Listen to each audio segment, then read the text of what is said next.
Ayer, en la tarde, estuvimos hablando del tremendo poder de las palabras y los decretos de autosabotaje. Se las recomiendo, ya está colgada en YouTube para que todos las disfruten, y con Oscar pueden conseguir el texto, ¿sí? No tengo problema con eso.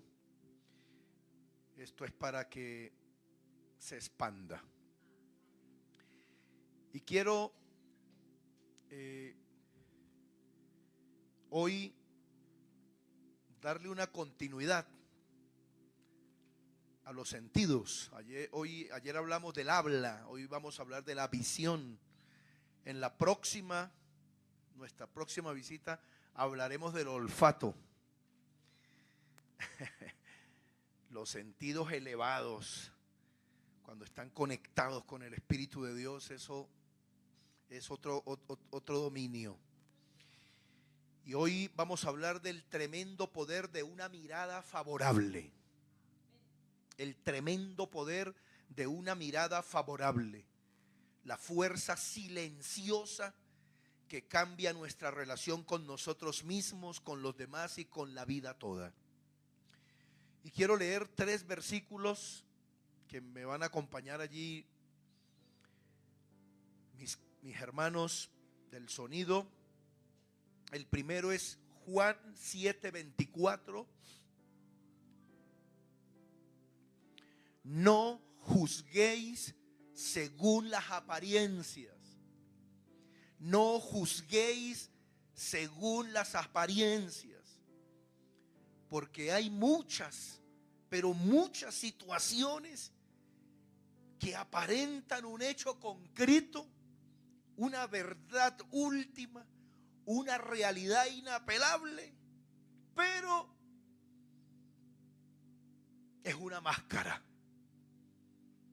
La vida nos pone máscaras, son sombras. Por eso es que hay que tener cuidado, afinar los sentidos y no juzgar según las apariencias, sino juzgad con justo juicio. ¡Wow! Las cosas no son como aparentan ser. Y por eso es que hay que tener cuidado y no desembocarnos en juzgar precipitadamente. Luego dice Mateo 7:3, ¿por qué miras la paja que está en el ojo de tu hermano y no echas de ver la viga que está en tu propio ojo? Luego continúa, hipócrita, saca primero la viga de tu propio ojo, la cabilla, y entonces verás bien para sacar la paja del ojo de tu hermano. Mateo 7:3 y 7:5. Bien, quiero contar 3 historias rápidas. Una que conté ayer sobre el rey que veía todo torcido. ¿Se acuerdan los que vinieron ayer? El rey que veía todo torcido.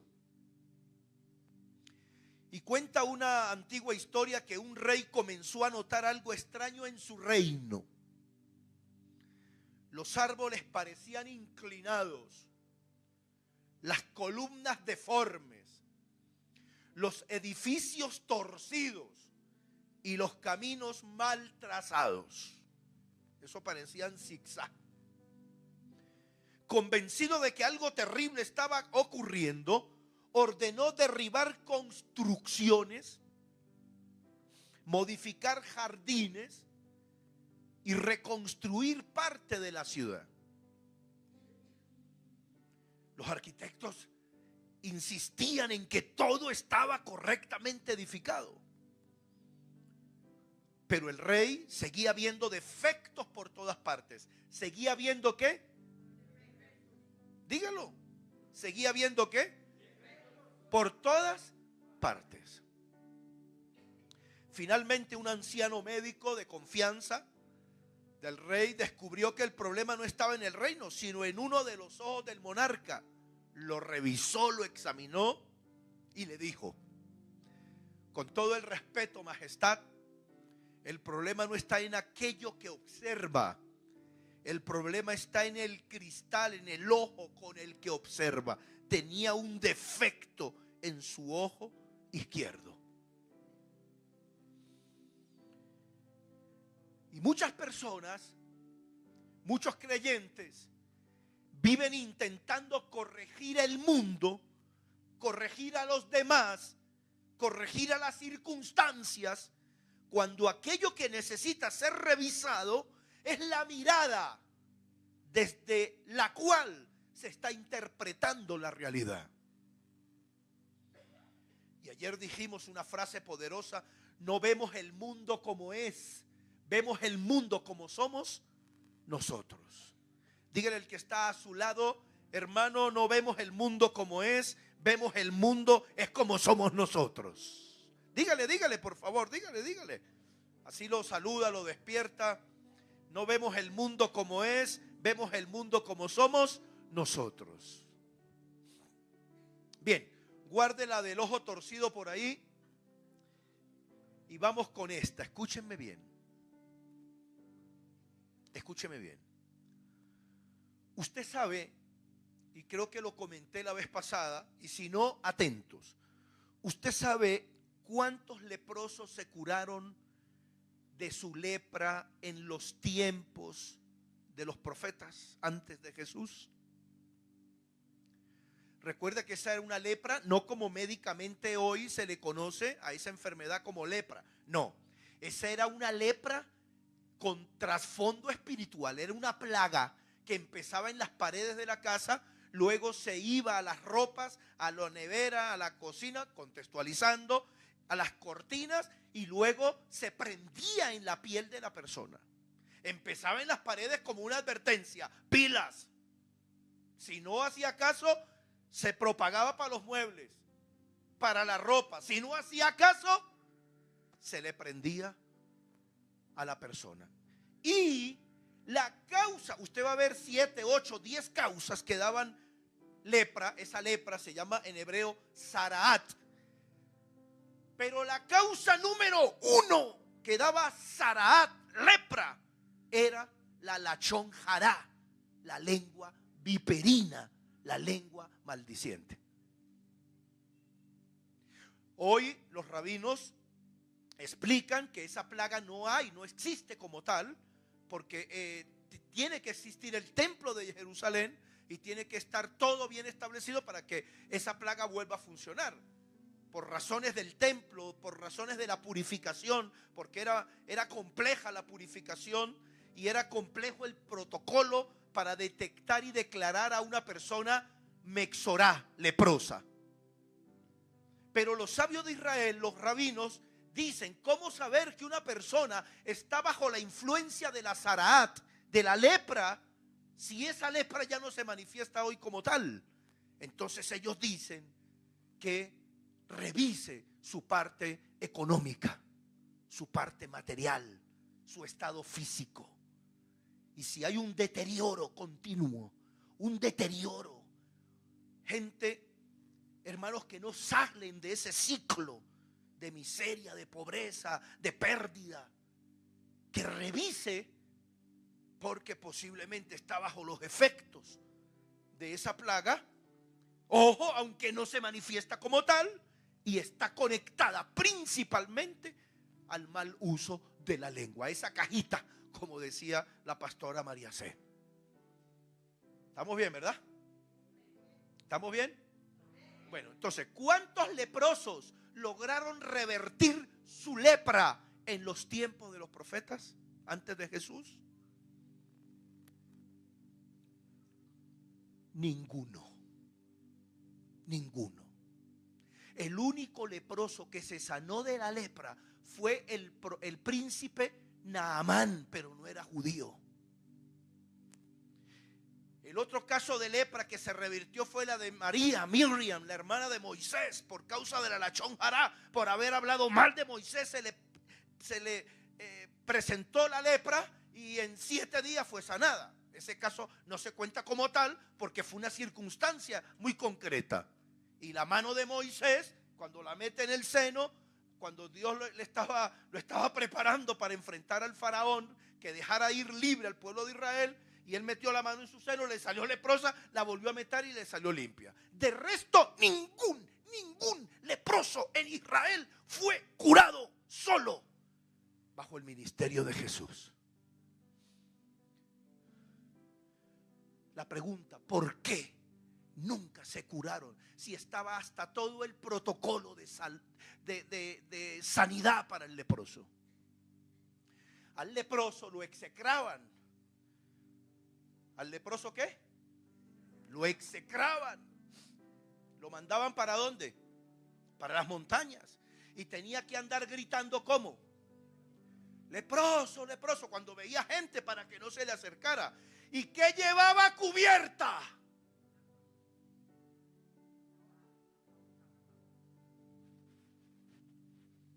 Porque ¿dónde comenzó el problema?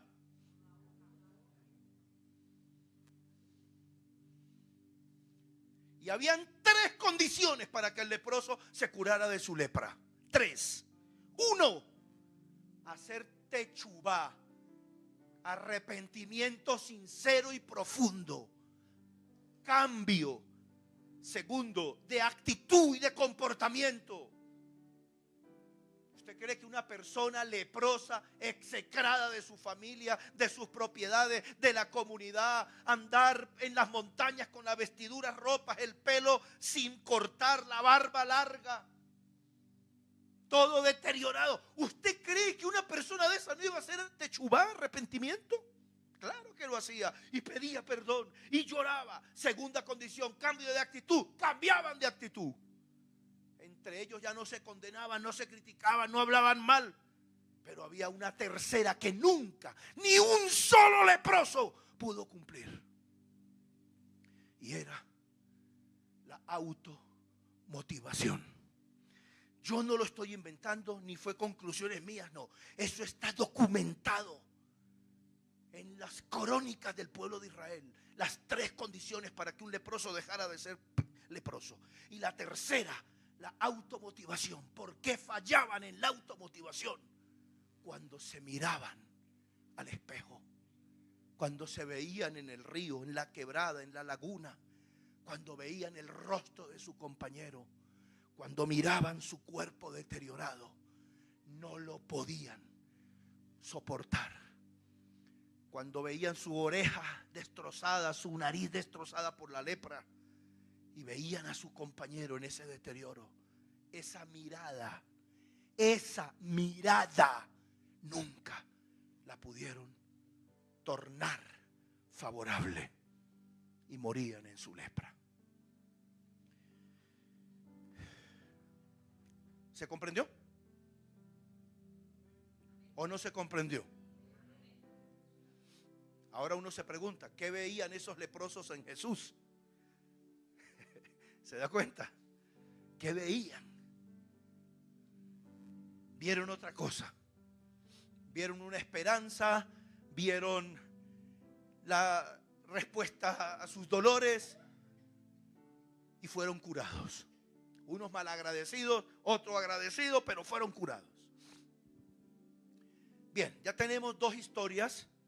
El del rey que veía todo torcido y el del por qué los leprosos en Israel nunca pudieron superar su lepra. Las 2 tienen que ver con ver. Y el tercer caso, es la siguiente historia que sucedió en el holocausto nazi. Ustedes conocen la historia, han visto las películas, cómo al pueblo judío se les sellaba, se les etiquetaba con una estrella de David, les ponían un número, una marca en el brazo y eran llevados a los campos de concentración, a guetos, donde estaban privados de todo. Bien, cuando pasa el holocausto, y todo termina en la Segunda Guerra Mundial y el pueblo judío fue liberado, hubo muchos judíos, muchos, que renegaron de Dios y renegaron de la Torá, de la Escritura. Y un rabino fue a visitar a uno de los sobrevivientes, porque vivía cerca de la sinagoga y no quería venir, no quería asistir. Y por años no quiso asistir, no quiso saber más nada de Dios. Y el rabino pidió una cita para hablar con él se la concedió. Y después de saludarse y comer algunas cosas, le dijo: ¿por qué no quieres volver a la sinagoga? Y él le contó esta historia. Yo estaba en tal lugar, en tal gueto, en tal campo de concentración. Y había un judío, uno, que logró introducir un sidur, un libro de oraciones. Pero este hombre, sabiendo lo que estaba pasando en el mundo, sabiendo la situación precaria de todos, alquilaba el sidur para que los otros usaran el sidur, hicieran sus oraciones, hicieran su servicio matinal, lo alquilaba. Y eso me llenó de rabia.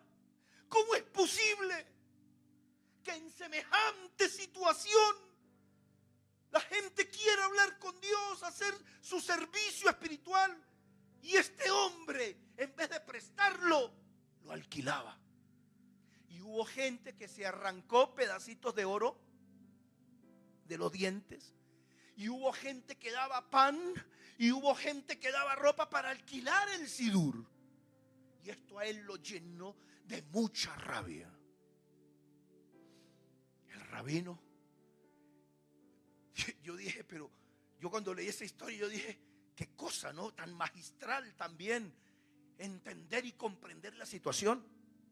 Porque le pregunta a este judío renegado, le pregunta: ¿y hubo mucha gente que pagó? Sí, le decía, sí, rabino, ¿cómo es posible? Gente que se sacaba el oro y la plata de las muelas, gente que tenía camuflado por ahí prendas y pagaban. Y le dijo el rabino: ¿y por qué no te quedaste viendo eso? ¿Por qué no consideraste eso? En lugar de considerar al que estaba haciendo lo malo y aprovechándose de la situación, ¿por qué no viste? ¿Por qué no dirigiste favorablemente la mirada a tus hermanos que estaban dispuestos a lo que fuera por tener un libro de oraciones en las manos y hacer el servicio a su Dios? ¿Por qué te quedaste mirando lo feo del espectáculo y no las otras cosas buenas? No le dijo más. Entendió. Quedó desarmado. Quedó desarmado. Y al próximo servicio de la congregación fue el primero que llegó. Y ahí se conectó. Eso es lo que yo llamo el poder de la mirada favorable. El poder de la mirada favorable hacia mí mismo, hacia los demás y hacia las circunstancias de la vida. Mientras no desarrollemos favoribilidad en nuestra mirada de mí, de los otros y de las cosas, lo que vamos a hacer es padecer, llenarnos de rabia, llenarnos de frustración, y nuestra vida va a ser estancada. Hoy, que el eterno Dios, en el transcurso de este discurso, nos permita quitar la viga de nuestro propio ojo para poder ver bien a los demás y no seguir juzgando con falsas apariencias. Y que hoy el eterno Dios nos eche colirio en nuestros ojos para comprender y ver en la dinámica de la vida las cosas bellas que tiene la vida y por qué sí es conveniente seguir adelante, seguir trabajando, seguir creyendo, seguir avanzando, seguir adelante en medio de esta situación que para muchos se han quedado estancados allí.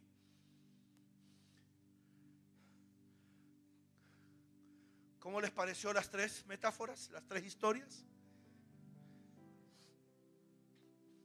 El problema está ¿dónde entonces? En el ojo. En el ojo.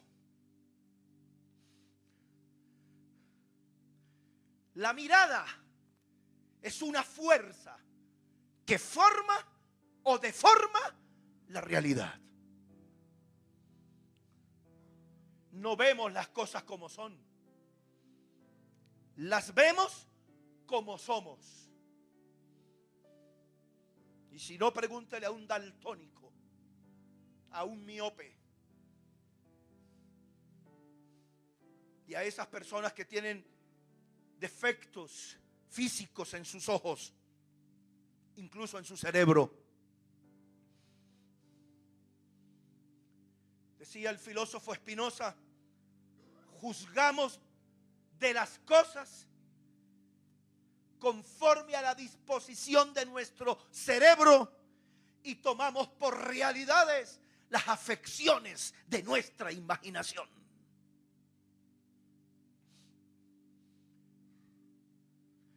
Vemos las cosas desde nuestra historia. Vemos las cosas desde nuestras heridas. Incluso las vemos desde nuestras creencias.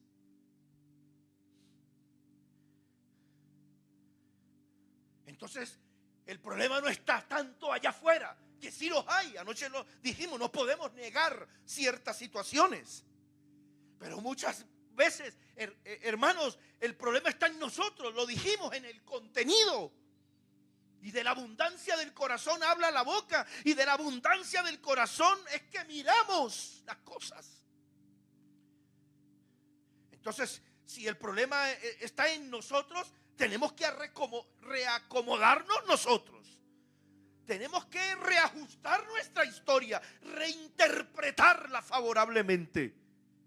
Empezar a sanar nuestras heridas y empezar a cambiar, a transformar esas creencias absolutistas y rígidas que nos hemos implantado y con las cuales interpretamos la vida y el mundo.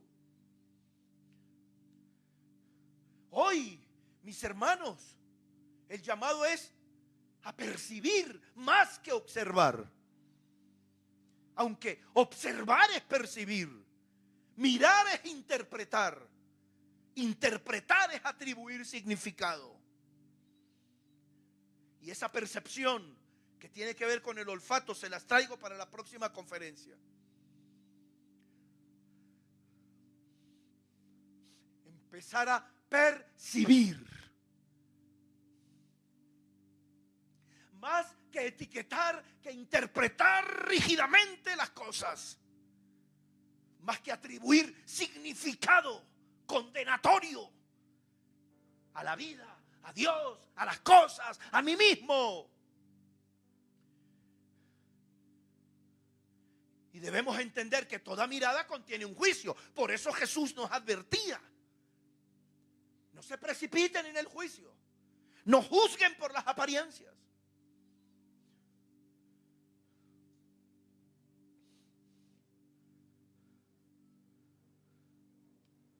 Toda mirada contiene un juicio sobre nosotros mismos, sobre los demás y sobre la vida. Y ese es el juicio que tenemos que aprender a equilibrar. Incluso, para que ustedes lo sepan, la mirada también es y tiene el impacto de acto creador. Pero ojo, la mirada no crea tan solo la realidad objetiva. La mirada crea la realidad psicológica con la que nosotros interpretamos esa realidad objetiva. Anoche lo decíamos, ayer. Muchos vieron en Goliat a un tipo de casi 3 metros, 2.95 de metros, fornido, blindado con puro cobre, piernas, brazos, pecho, cabeza, con escudo, con lanza, que la pura lanza, la punta de la lanza, si más no recuerdo, pesaba 3 kilos. La punta de la lanza pesaba 3 kilos. Pero David vio otra cosa. Saúl estaba temblando, los coroneles y generales estaban temblando, pero David vio otra cosa. Interpretó la realidad objetiva desde otra mirada. Y dijo, no, esa cabeza es tan grande que es difícil pelarla.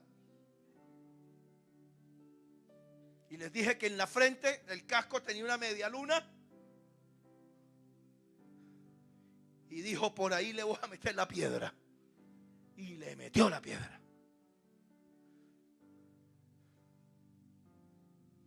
Y ojo, ojo hermanos, y esto va en lo económico, en lo matrimonial, en lo familiar, en lo existencial, en todas las áreas de la vida.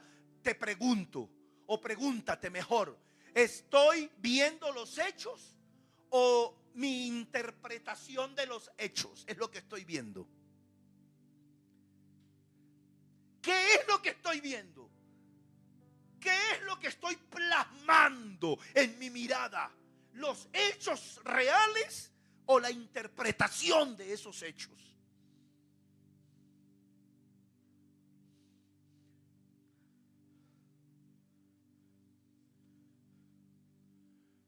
Vámonos al leproso. Vamos a ver la anatomía de una mirada desfavorable hacia uno mismo, como por ejemplo autoexigencias permanentes.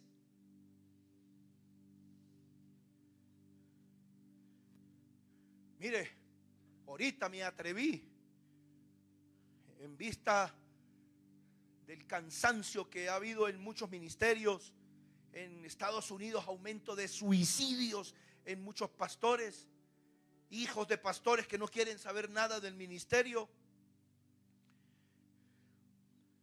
Hemos atendido, y lo digo con mucho respeto, con mucho temor, sin decir dónde, ni cuándo, ni quién, pastores frustrados porque sus hijos no están dando el testimonio y están poniendo, según ellos, en ridículo sus ministerios.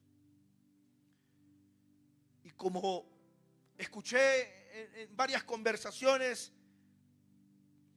con hombres de Dios preocupados por estos hombres de Dios y también con ellos, escuché mucho la palabra irreprensible. El obispo debe ser ¿qué? Irreprensible. Y me pongo yo a buscar esa palabra y dije, no, pues ya todos estamos descalificados. Irreprensible es prácticamente perfecto en todo lo que hace. Hijos perfectos, matrimonios perfectos, ministerios perfectos, conductas perfectas. ¿Y quién va a poder?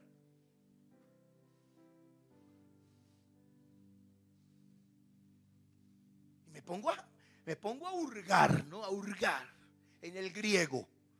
Irreprensible, sin tacha.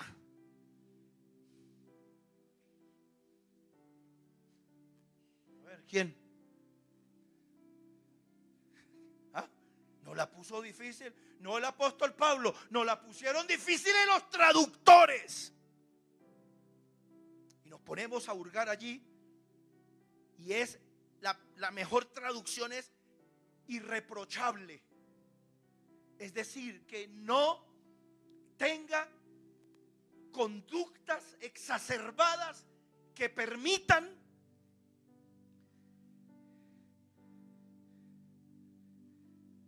su propio deterioro de su imagen. Pero irreprensible. ¿Usted sabe quién se la creía irreprensible? El faraón. Ese sí se la creía irreprensible. Porque él se creía que era hombre Dios, Dios hombre. ¿Se acuerdan que una vez le dijo Dios a Moisés y Aarón? Levántense temprano a las 5 de la mañana, vayan detrás del palacio, en una parte del río Nilo, ahí van a encontrar al faraón. ¿Y qué iba a hacer el faraón allá a esa hora, a las 5 de la mañana? Dice el Midrash, que son los comentarios rabínicos, dice el Midrash, iba a hacer sus necesidades fisiológicas, porque en el palacio no había baños para el rey, porque él era ¿qué? Dios. Entonces no la pusieron muy alta la vara. No me puedo equivocar como pastor porque ya no sirvo. No puedo vivir circunstancias adversas porque ya no eres irreprensible. Entonces yo mando esto para un grupo de pastores en Colombia, Venezuela, una cosa, y uno me escribió y me dijo: hermano, nunca había visto yo este análisis que usted ha hecho. Y eso es lo que nos tiene cansados, porque tenemos incluso que ponernos máscaras. Y hemos caído en una idealización sobrehumana del ministerio. Yo atendí el caso de una psicóloga que se enojó con un vecino y el vecino le dijo: ¿y eso que eres psicóloga? Y esa mujer entró en una culpa tan terrible. Y le dije: es que somos psicólogos y somos ya perfectos, no nos podemos equivocar.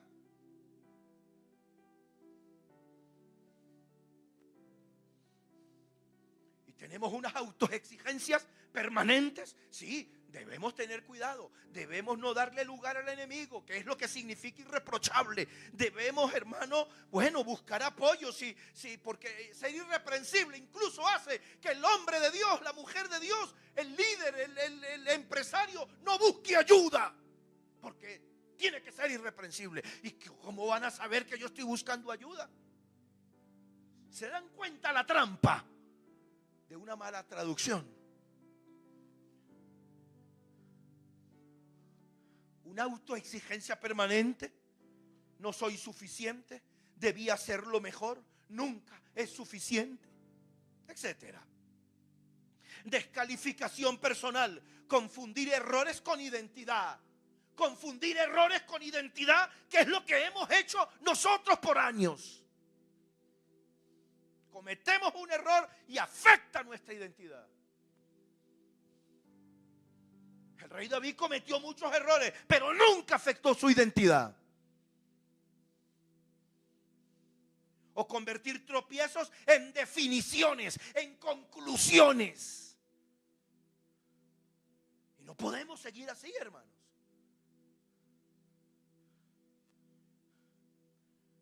Porque esto le ha hecho mucho daño a la obra de Dios, al pueblo de Dios.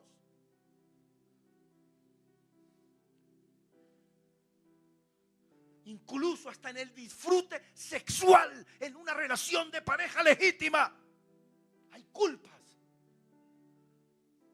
hay exigencias super espirituales. Como la hermana que cada vez que la buscaba el hermano para, usted sabe, para disfrutar de esta bendición, la hermana se ponía a cantar: fuego, fuego, la iglesia pide fuego, y nunca se lo permitía.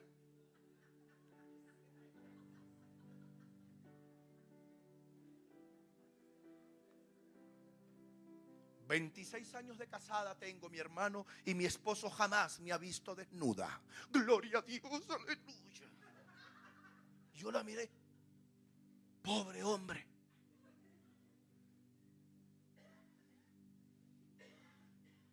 Pregunto aquí, ustedes que conocen la Biblia, ¿cómo supo el faraón que Rebeca no era la hermana de Isaac, sino su esposa? ¿Cómo supo? ¿Se acuerdan? Que Isaac le dijo al rey: no, ella es mi hermana, para que no lo mataran por causa de ella. Y si te preguntan, di que eres mi hermana. Pero algo vio el rey por la ventana de la torre del palacio, que dijo: no, esta no es la hermana. Las traducciones, está bien, las traducciones dicen: porque los vio jugando a Rebeca y a Isaac. Sí, seguro estaban estaban jugando. Literalmente dice que jugaba con sus senos, que los acariciaba. Y así estaría Isaac, como becerro,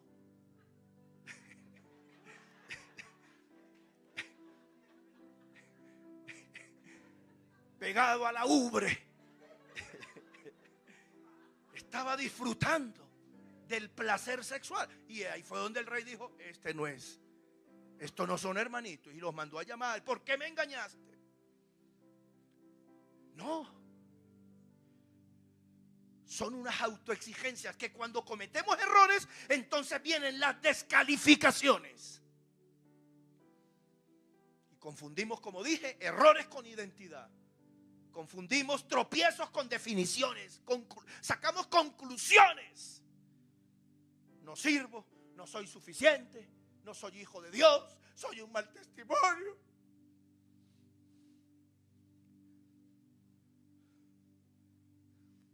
Mire, el judío la tiene tan clara.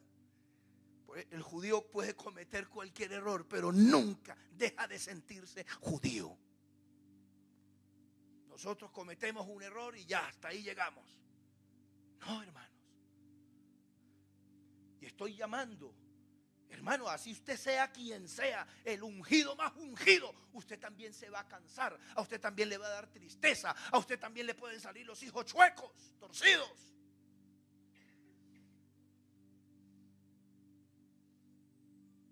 ¿Sabe cómo ayudé a uno de estos ministerios? Porque su hijo, pues bueno, agarró otro camino. Y le pregunté: hermano, ¿cuál de los profetas de la Biblia usted admira más? Y pensó, de los profetas más admirables de Israel, Samuel el profeta, que sí. Y David fue el que ungió a David y tal, es el profeta mesiánico, listo. Y yo le dije, y me quedó así mirando, le dije: hermano, pero yo no quisiera la vida del profeta Samuel. ¿Cómo así, hermano? Recuerda cuando se iba a morir, ya estaba viejo y se iba a morir, que llegaron los ancianos y le dijeron: Samuel, ya te vas a morir, ponnos jueces, ponnos gobernadores, ponnos líderes, por favor, pero no nos pongas a tus hijos que son corruptos. ¿No le fue bien como papá quizá? Algo hizo mal o lo hizo bien, pero hay otros factores que no entendemos.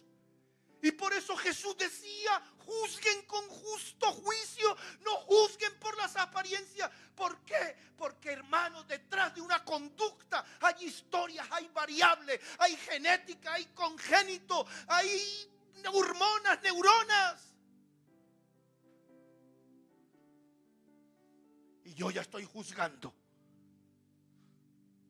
¿Y ese chueco puede cambiar o no? ¿Esa persona torcida puede cambiar o no?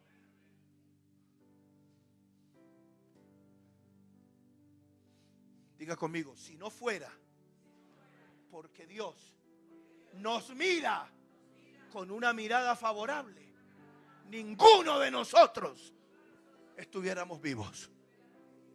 Lo que pasa es que Él sigue creyendo en nosotros. Usted dirá: ¿creyendo Dios en nosotros? Sí, creyendo en nosotros.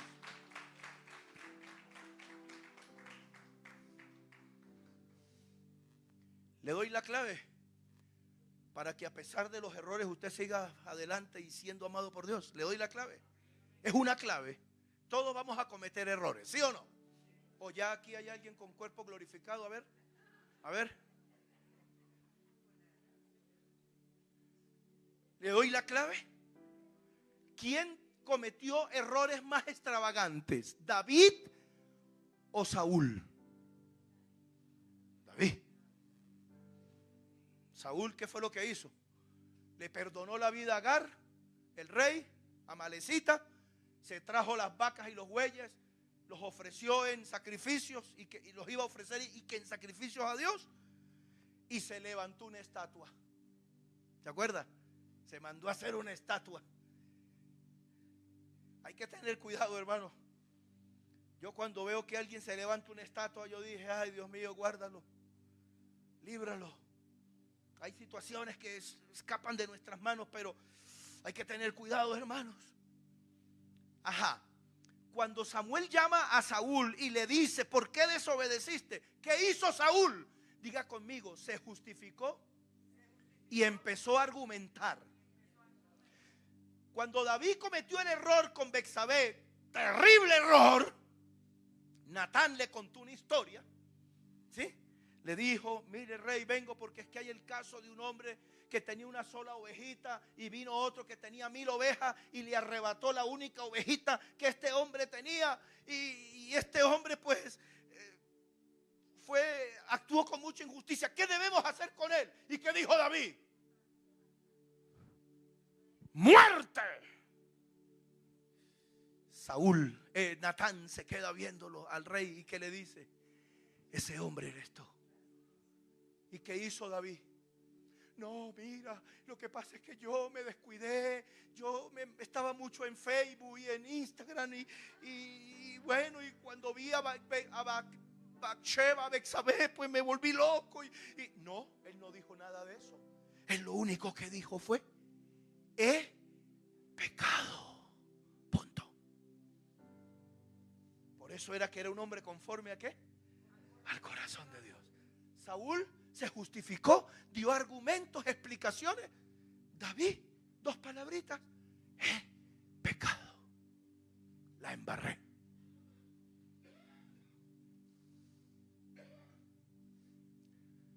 Y ojo, paréntesis, creo que lo hablamos la vez pasada, o no sé si fue en Aruba ahorita que estuvimos, pero escúcheme, paréntesis. ¿Por qué Natán disfrazó la historia de David en una metáfora? Para enseñarnos un gran principio. Cada vez que a usted vengan a traerle la historia de un hermano que falló, que cometió un error, que pecó, es para ver qué sentencia sale de su boca, porque a usted lo están juzgando también. Entonces en el cielo dicen los tribunales, porque hay tribunales, ¿sabía usted eso? Hay tribunales. Lo que pasa es que tenemos un abogado defensor, ¿verdad? Que es la diferencia, pero hay tribunales, papá.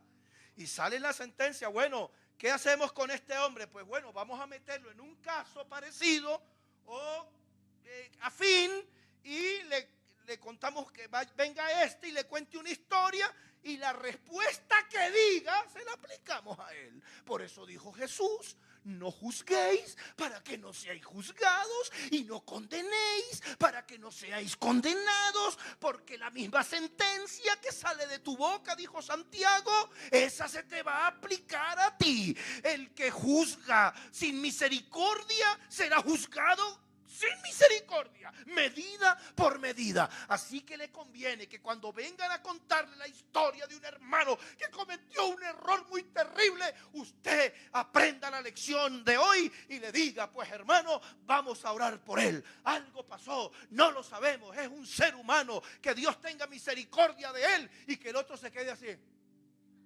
Pero en el cielo digan: aplíquenle lo mismo a él, ténganle misericordia, vamos a ayudarlo, vamos a apoyarlo, vamos a levantarlo.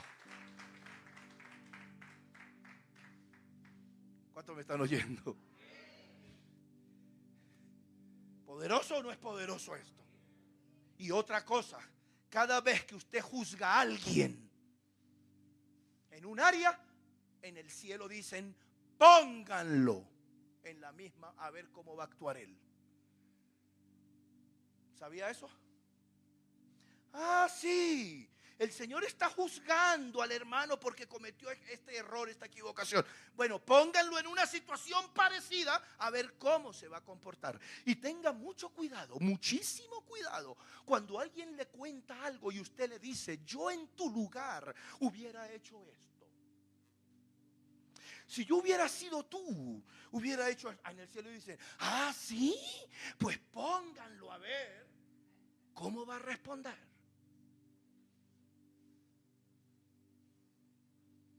No juzguéis para que no sea juzgado.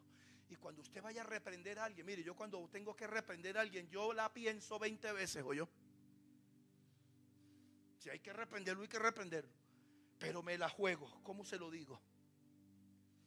¿Por qué? Porque el apóstol Pablo dijo: si alguno ha pecado entre vosotros, ustedes que son espirituales, llámenlo y redargúyanlo, repréndanlo, corríjanlo.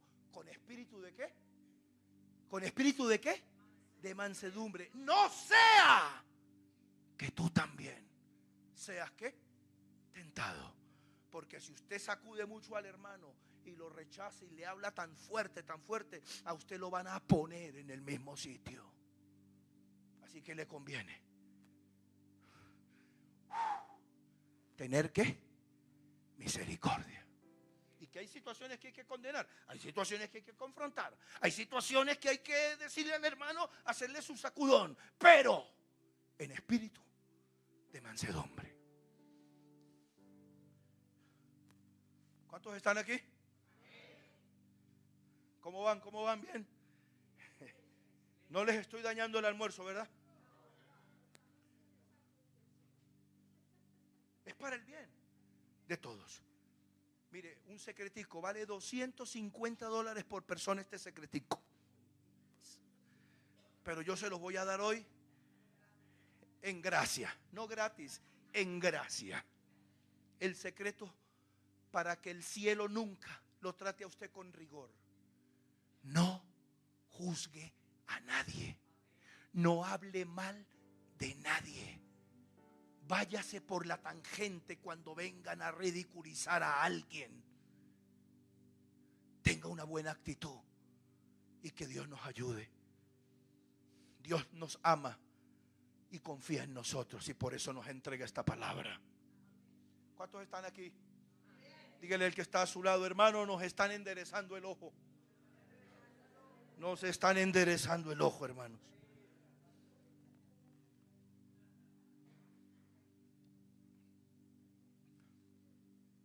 Hacia los demás. Ya vimos hacia nosotros mismos la anatomía de una mirada desfavorable. Vamos hacia los demás.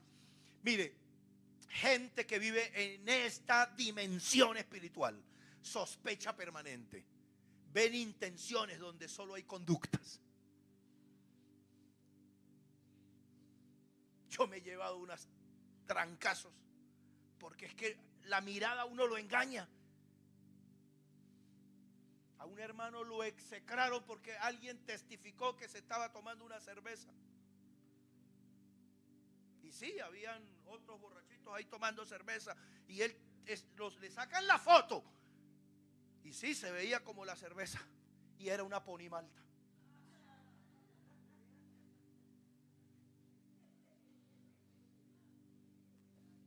Gente con un ojo de sospecha permanente. Andan como pam pam pam pam pam pam pam para pa pa pa para pa pa pa para pa. Resentimiento acumulado, mirar desde heridas no resueltas. Por eso dice el mandamiento, el segundo mandamiento más importante de toda la escritura, amarás, que es doble, amarás a tu prójimo como a ti mismo. Es decir, yo voy a amar a mi prójimo o desde mi, lo voy a ver, lo voy a tratar o desde mi herida o desde mi corazón sanado.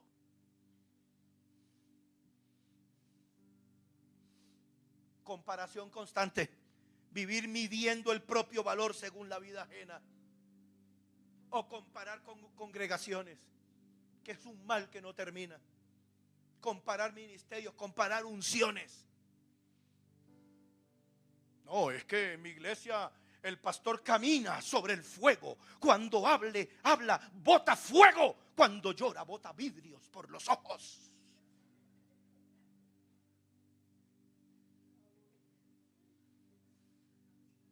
Y eso pasó, lo digo, ustedes se ríen, pero eso pasó en mi ciudad. La profeta que botaba vidrios por los ojos.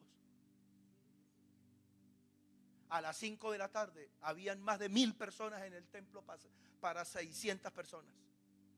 A las 5 y la reunión comenzaba a las 7. A mí me tuvieron que meter por allá, por atrás, casi alzado. Todos los días. Porque estaba la mujer que bota vidrio por los ojos. Se terminó la campaña y estaban tan emocionados que se trajeron un maestro del estado Zulia para continuar con la campaña. 25 hermanos el primer día. 25. Ajá, y los otros 975. Y así vivimos. Si midiendo el culto se me paró los pelos o no se me paró los pelos. se me puso la piel de gallina, no sé. Mire, hermano, esto no funciona así. Esto no funciona así. Pudo sospechando, y esta hermana, ¿por qué no está cantando como la última vez? ¿Será que está en pecado? ¿Usted qué sabe si tiene diarrea?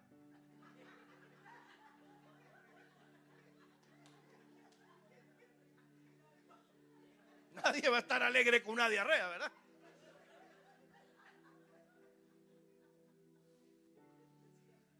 Comparamos iglesias, comparamos ministerios, comparamos los hijos, comparamos. No, hermano. Cada quien tiene su proceso.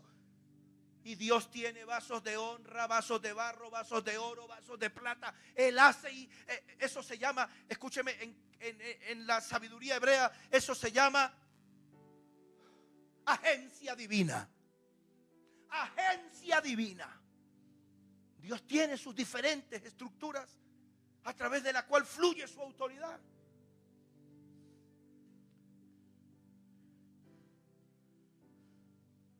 ¿Quién fue la que hizo que el único leproso de Israel en Israel fuera curado de lepra? Que no era judío, era Naamán, el príncipe sirio.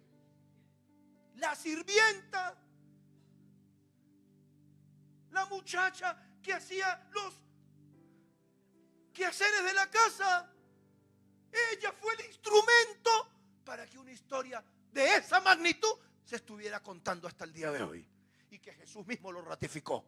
¿Cuántos leprosos había en Israel en los tiempos de los profetas? Muchos. ¿Cuántos fueron sanados? Uno, Naamán, y no era judío. ¿Y quién fue el que provocó todo esto? Una muchacha de servicio. Así es la vida.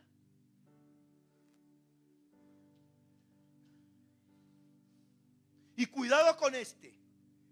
Cuidado con este. Ya lo dijimos hacia nosotros, hacia los demás, ahora hacia la vida. Pesimismo existencial. Esperar siempre el peor desenlace. Victimismo. Interpretar todo desde la injusticia. Y fatalismo. Sentir que nada puede cambiar. Y hay gente, mire, yo me muevo en el mundo de la filosofía. Y hay gente que se ha metido una dosis de pesimismo. Ojo, pesimismo no como emoción, sino pesimismo como corriente filosófica.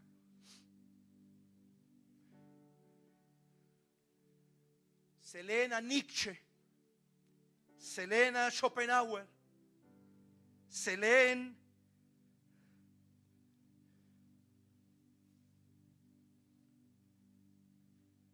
a los pesimistas, que se me escapa ahorita el nombre, el que nos enseñó la metáfora de Sísifo. Imagínense, no vamos a creer en nada ni en nadie, no nos va a importar nada. Y vamos a vivir en una eterna depresión, confusión.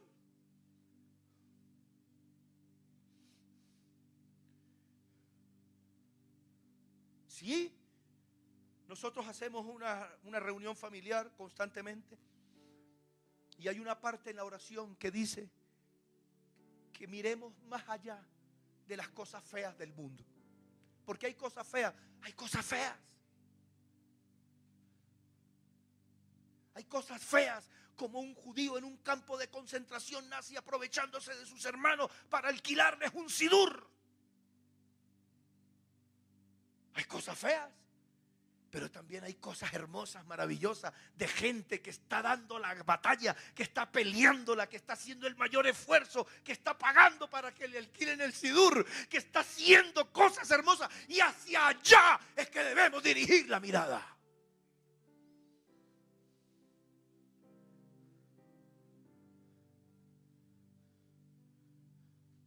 Dígame esos que se acuestan viendo noticias trágicas.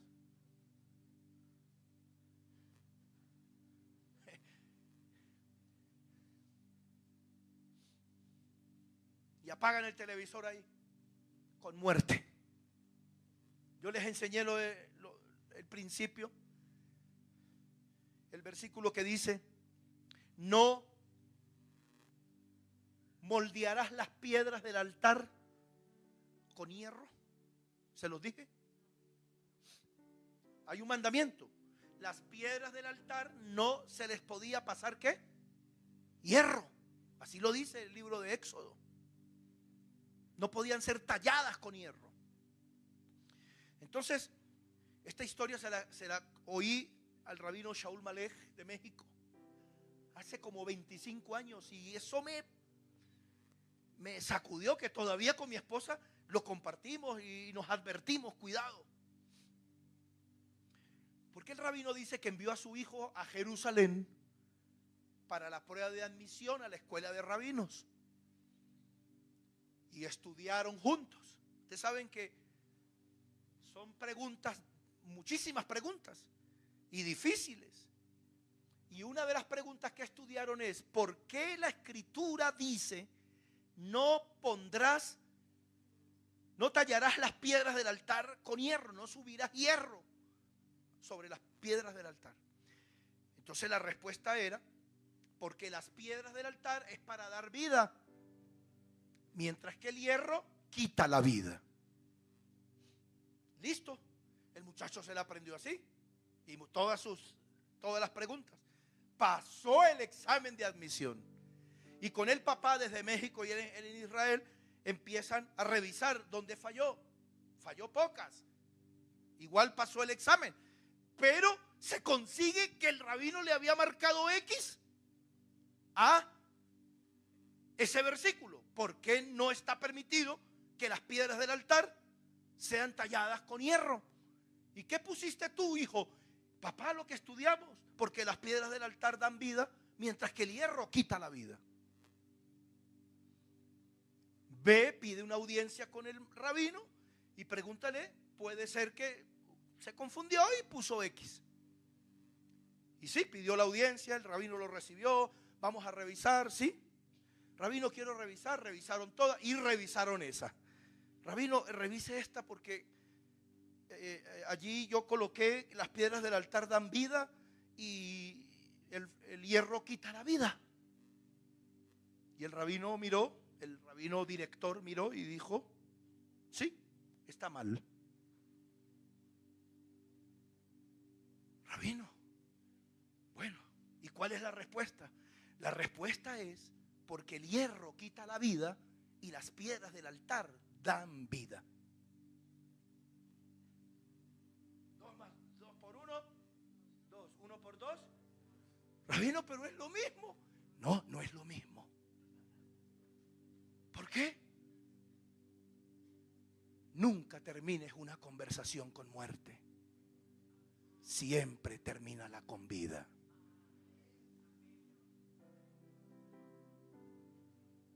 Y eso. Hemos estado con mi esposa, con mi suegra, en reuniones donde, bueno, se exacerban las conversaciones y ya casi todo el mundo se va y muerte. Y que esto, que violaron, que aquello, que acá. Y nosotros nos miramos y hacemos el cambio, el cruce, para terminar con vida la reunión. ¿Cómo se va a ir usted a la cama oyendo muerte? ¿Cómo se va a parar del comedor con informaciones de muerte? Gire a la vida, diga algo que haga que la reunión termine con vida. Dele un aplauso a Dios, hermano.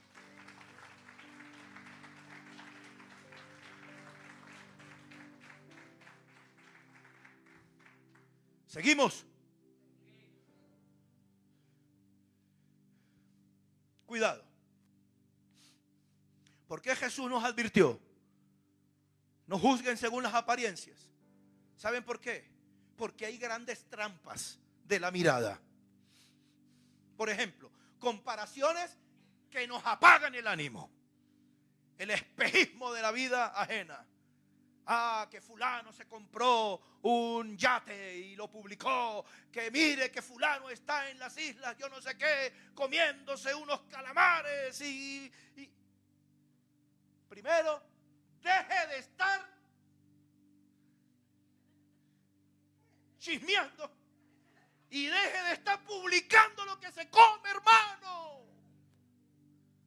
Aquí estoy en la poceta de mi baño, Corona, estrenándola. Que se puso las pechugas, que se puso las nalgunas, que se puso esto, que están en yo no sé dónde, que se compró, que el perfume, que las Nike. Eso lo que hace es atraer ¿qué? Ojo malo, envidia, ajin hará.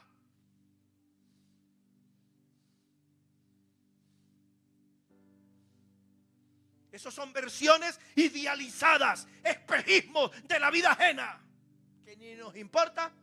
¿Y que eso qué tiene que ver con nosotros? ¿Y usted qué sabe qué sucede allá dentro de esa casa? Y hay más paz en la suya y usted envidiando la otra.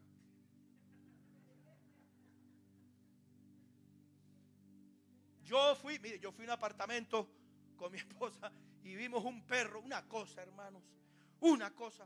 Y ese pernoso viene de Rusia y costó $4,000. Mi madre, una belleza.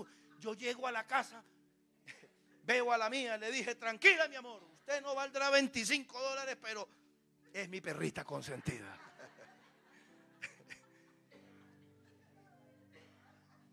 El que tenga la posibilidad que se lo compre, pero eso ¿por qué me tiene que afectar mi identidad? Igual, a esa perrita de $4,000 la descuidan y la embaraza uno de $25, ¿no? Porque ahí no hay miradas de pedigrí nada. Ahí, no, ahí lo que funcionan son las feromonas. El yo imposible. Diga conmigo, hay un yo imposible. Exigirnos ser quien nunca podremos ser según los estándares de esta sociedad torcida.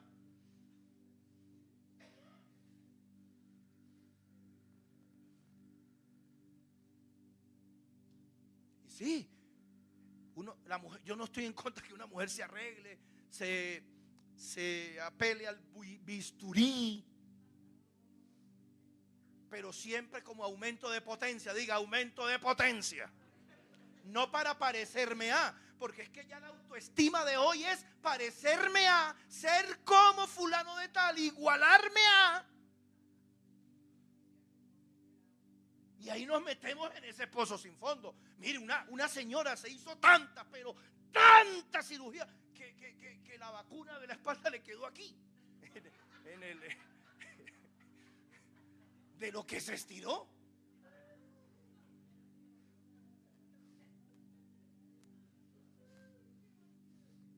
Mire, hermanos,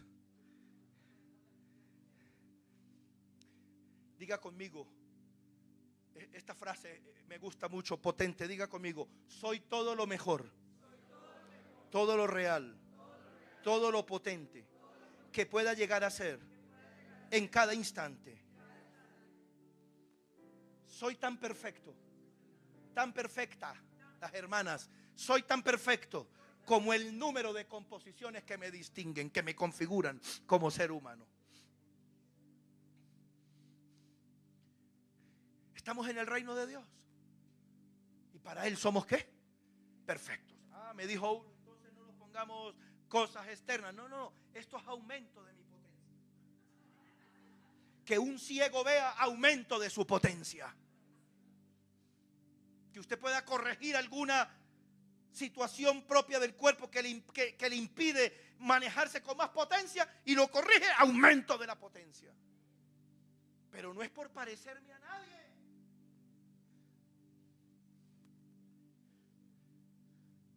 Dijo un psicólogo uruguayo que tuvimos en nuestra ciudad, nos hizo reír a todos. Llegamos a ese tema en la conferencia, dijo, un hombre deseando a la mujer del vecino y el hombre de la mujer deseándole a su esposa. Es una tontería de esta sociedad, una locura. Nadie está satisfecho con nada. Usted sabe cómo dice en hebreo, cómo murió el padre Abraham. Diga conmigo, lleno de días, próspero y satisfecho. Qué rico. Qué rico. Llegar y morir lleno de días, próspero y satisfecho. Y le meto una ahí de Terminator 1. Cuando dijo, hasta la vista, babies.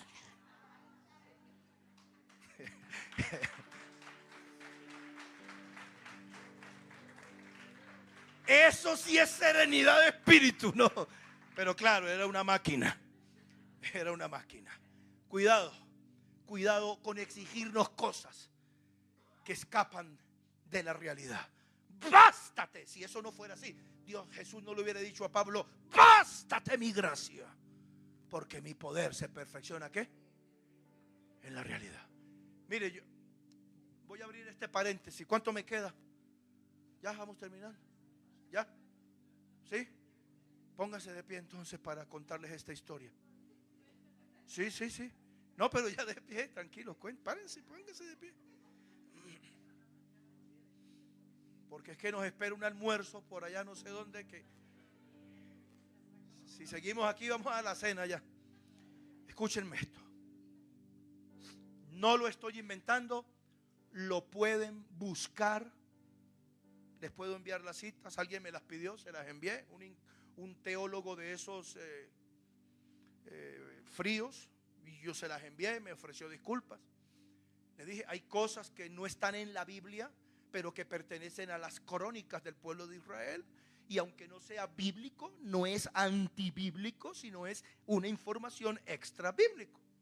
Entonces le puse el ejemplo de dónde sacó Pablo los nombres de los magos que chocaron contra Moisés allá en Egipto.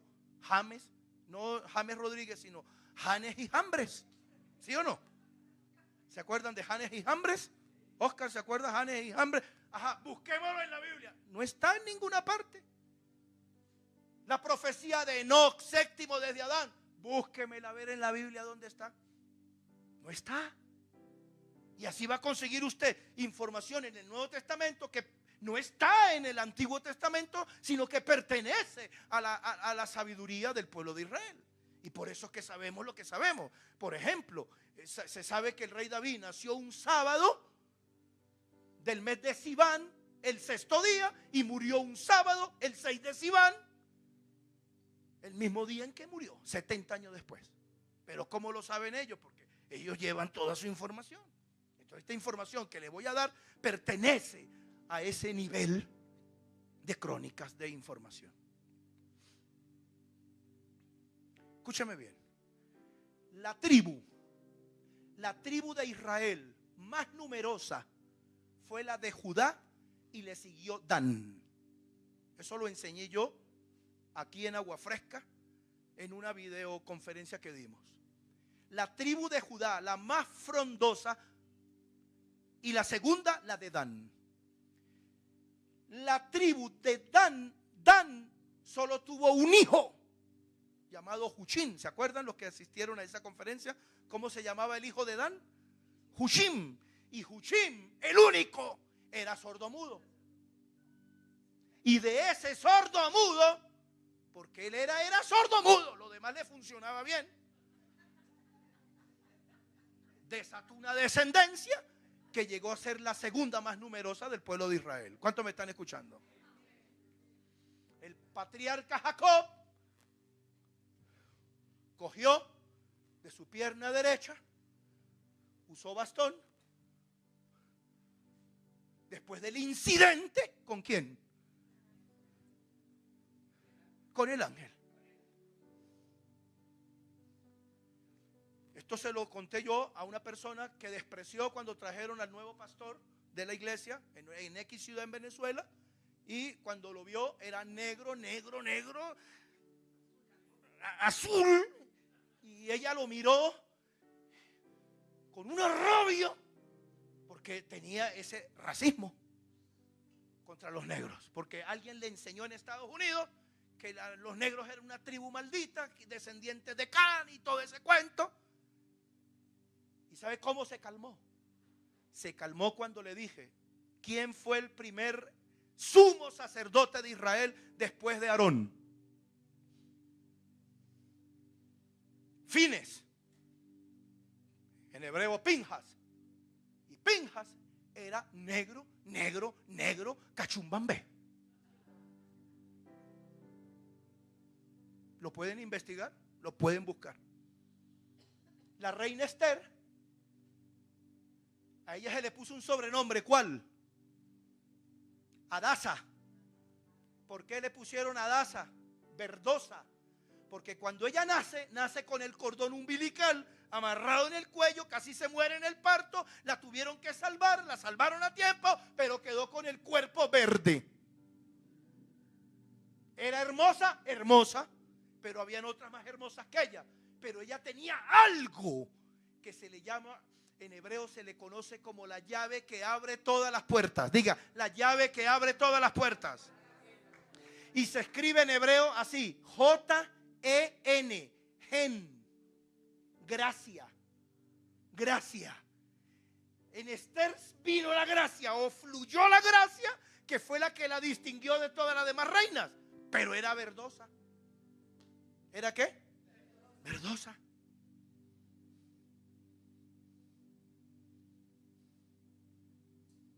El profeta Elías era calvo, Eliseo, y el profeta Elías era melenudo. ¿Cuántos me están oyendo? Y no sigo. ¿Por qué? Porque a todos le vamos a conseguir algo que quizá no cuadre con nuestros estándares de idealismo y de perfección. Isaac se volvió ciego. ¿Le fue bien con un hijo? ¿No le fue bien con el otro? A los profetas les pasaron cosas. A los apóstoles les pasaron cosas. Y a los hombres de Dios, a los generales de Dios, les pasan cosas.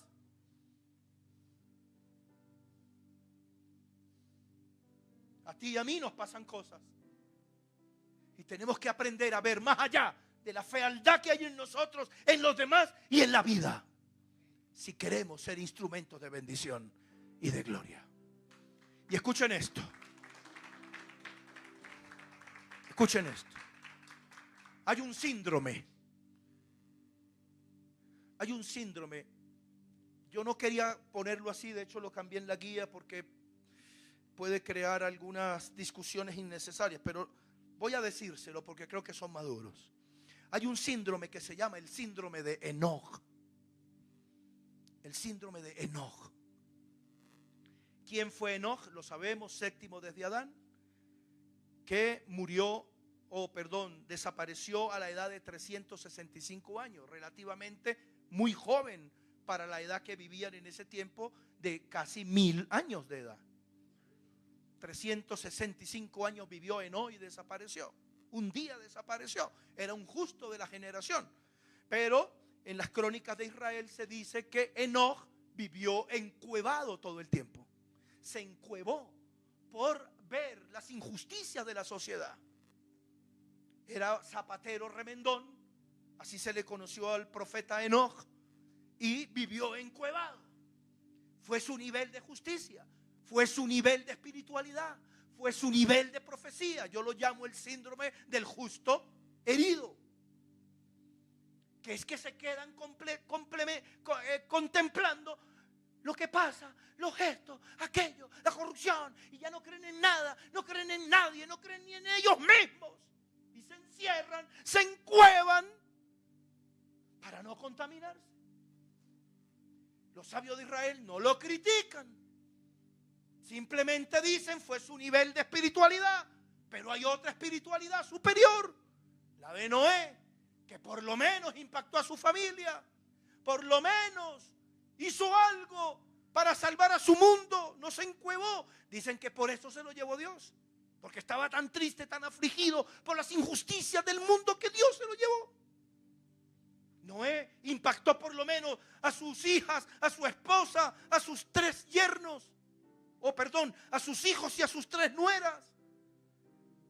Pero el prototipo de los prototipos fue el padre Abraham, que se abrió al mundo, que tenía 4 casas, 4 puertas en su casa para recibir necesitados del norte, del sur, del este y del oeste.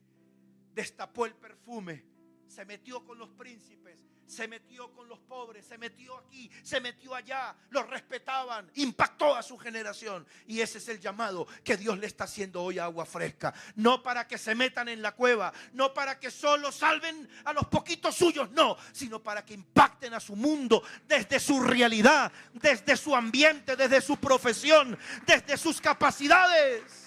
Dele un aplauso al nombre de Dios.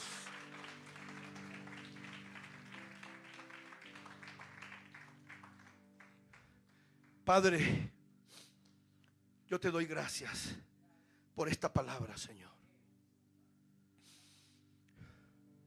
No permita, Señor, que solo contemplemos en nosotros lo que no tenemos, lo que nos falta, lo que perdimos, sino que podamos mirar más allá al grado de potencia que tú nos has dado en tu reino de gloria. Que no nos quedemos mirando solo, Señor, lo que nos despotencia, sino que miremos, Señor, nuestras otras potencialidades.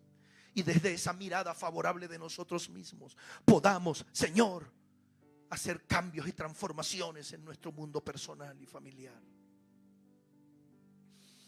Que podamos ver a los demás, Señor, con un sentido, Señor, de dignidad humana, por muy graves o torcidos que hayan sido sus desaciertos, Padre. Que ya nos saquemos de nuestra boca, de nuestra mirada, esas descalificaciones, Señor, esas etiquetas de juicio.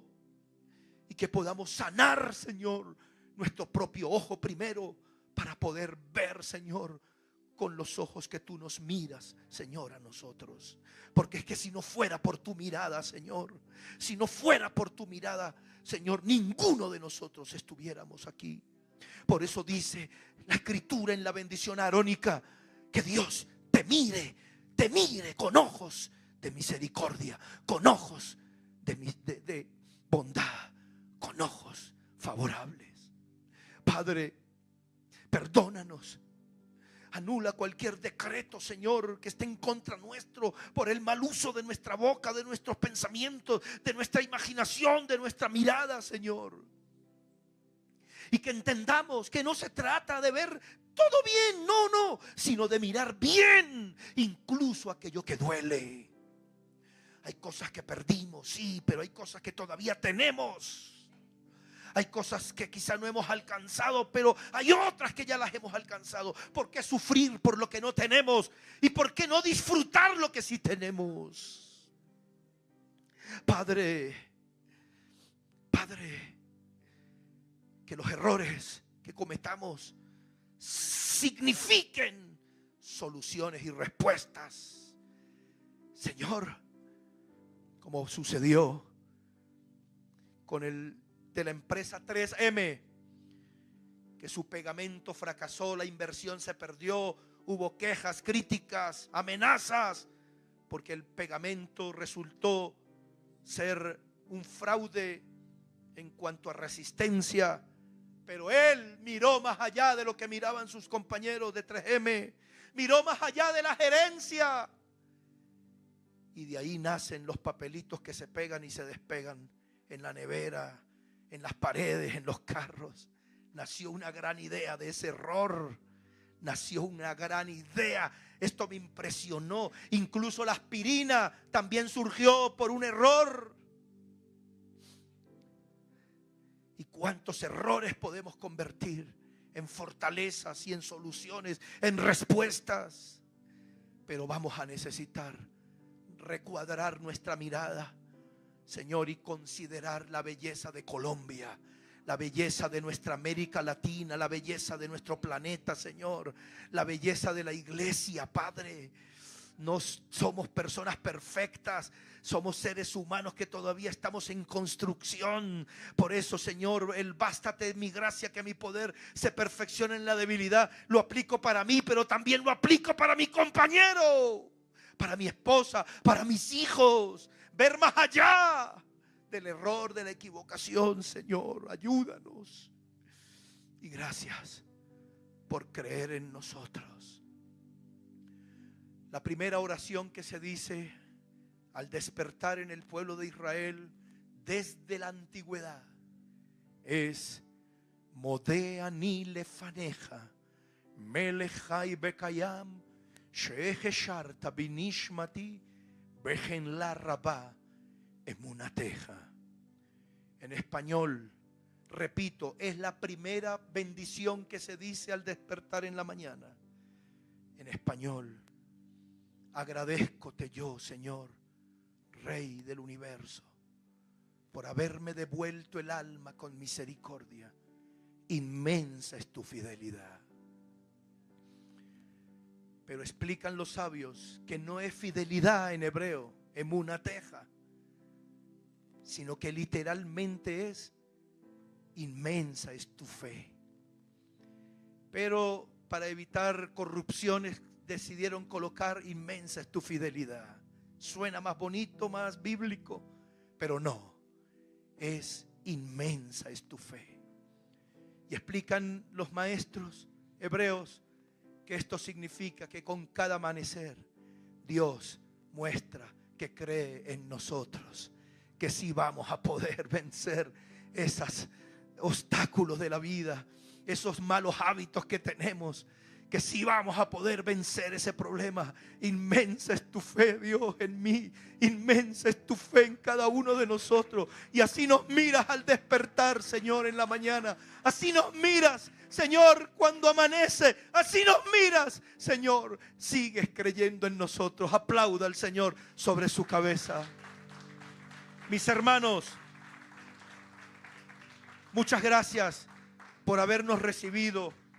Gracias por haberme escuchado. En nombre de mi esposa, de mi suegra, en nombre de mi familia, en nombre mío, muchísimas gracias, hermanos.